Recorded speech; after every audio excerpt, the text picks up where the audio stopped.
முருகன் பக்தர்கள் அனைவருக்கும் அன்பு வணக்கங்கள். என் அன்பு குழந்தையே, உன் உயிரான துணை இடமிருந்து ஒரு திடுக்கிடும் செய்தி ஒன்று வர போகின்றது. நான் சொல்வதை கேட்டு உடனே அதை தடுத்து விடு தங்கமே.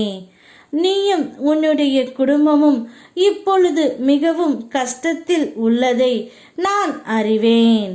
நீ இப்பொழுது கஷ்டப்படுகிறாய் என்றால் பிற்காலத்தில் மிகவும் சந்தோஷமாக இருக்க போகின்றீர்கள் என்று தானே அர்த்தம். சில வேதனைகள், சில துன்பங்கள் எல்லாம் உங்களுடைய வாழ்க்கையில் அவ்வப்போது வந்து வந்து செல்கின்றது. கவலைப்படாதே தங்கமே, இவை அனைத்தும் மாறும். மன உளைச்சல்களும் மன நிம்மதி இன்மையும் எல்லாமே சரியாகும். உன் குடும்பத்தாரும் என்னை முழுமையாக நம்ப வேண்டும் என்பதற்காகவே நான் சில விஷயங்களை செய்ய போகின்றேன்.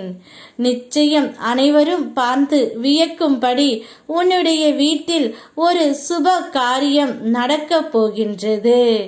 ஆனால் உன்னுடைய துணை இடமிருந்து ஒரு திடுக்கிடும் செய்தி ஒன்று வரப்போகின்றது. என்னத்தான் உன்னுடைய துணை உன்னுடன் சந்தோஷமாக வாழ்ந்து வந்தாலும் உன் துணையின் வீட்டில் உள்ளவர்களால் எப்போதும் பிரச்சனையாகத்தான் இருக்கின்றது. உன் துணையின் வீட்டில் உள்ளவர்கள் உன் துணையிடம் இல்லாததையும் பொல்லாததையும் கூறிக்கொண்டே இருக்கின்றார்கள். அதனால் உன்னுடைய துணை மனம் மாறி இப்பொழுது உன்னிடம் சண்டை போட வருகின்றார் தங்கமே. இதை நான் உன்னிடம் முன்கூட்டியே எச்சரிக்கின்றேன். ஆனால் அவர் வரும் வழியிலேயே அவருடைய மனதை நான் மாற்றி விடுவேன். ஆனால் அதற்கு முன்பாக நீ தயாராக இருக்க வேண்டும். அவர் ஏதாவது பேச வந்தால் நீ அப்போது அமைதியாக இருந்துவிடு. அவர் பேசினால் நீயும் பேசினால் சண்டை அதிகமாகத்தான் ஆகும். நீ சற்று மெதுவாக இருந்துவிட்டால் சண்டை சிறிதளவு போய்விடும் தங்கமே. நீ அமைதியாக நகர்ந்து வந்துவிடு. ஏனென்றால் இப்பொழுது உன்னுடைய குடும்பத்தில் ஒரு நல்ல காரியம் நடக்க போகின்றது. இந்த சமயத்தில் நீங்கள் இருவரும் சண்டை போட்டால் அது மிக பெரிய விளைவு தான் ஏற்படும்.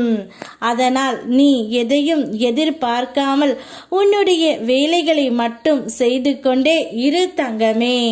நிச்சயம் உன் துணையின் மனதை நான் மாற்றுகின்றேன். உன்னிடம் சண்டை வராதபடி நான் செய்கின்றேன்.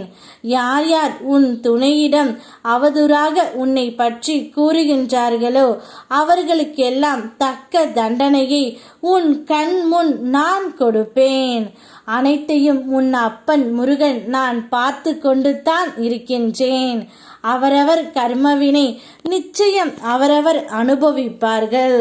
நீ பொறுமையாக இரு தங்கமே.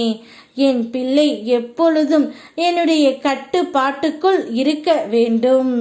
அப்போது நான் உங்களை காத்து அருள்வேன். யாம் இருக்க பயமேன். ஓம் முருகா.